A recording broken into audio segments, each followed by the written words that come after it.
So, who built these things and what for? I think it's only natural to start with the oldest known human ruins in existence, the Göbekli Tepe. These ruins are located in southeastern Turkey in what was once an upper Mesopotamian settlement. They date back to over 11,000 years ago, so like I said, they're pretty much the oldest known human ruins in existence. The ruins are basically just megalithic structures consisting of like limestone T-pillars that are arranged in circles. In the middle of each one of these circles is two taller T-shaped pillars that are facing each other. Now, 4 of these stone circles have been unearthed so far, but scans and surveys say that there could be like 16 more of them yet to be unearthed. So, who built these things and what for? Well, they were constructed by the hunter-gatherer people of this area in around 9500 to 8000 BC, somewhere in there. And these people lived in a little semblance of a village. These people would hunt animals like gazelle, and they would gather berries and nuts, whatever was there, you know, just typical hunter-gatherer stuff. But they would also start farming cereal grains. Within these ruins are things like grinding stones and mortars and pestles, so it's likely that they started to process these cereal grains as well. So just what exactly did these people create these stone circles for? Well, nobody knows for sure, but when we look at a few more details and some context, we can kind of get an idea. On the faces of some of these pillars are engravings of the animals that would have lived in this fertile paradise area. There are carvings of foxes, lions, vultures, wild boar, a whole bunch of other animals that lived in this area. Now, some of the other pillars have things like humanoid arms carved into them, so that could point to something like a deity or something like that. It's thought that these structures have all these different engravings and symbols as part of some kind of spiritual thing. Like it could have been used for even like a burial ritual, something like that. Something to do with the worship of a deity and the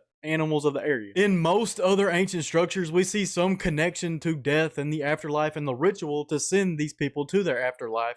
So why would this be any different?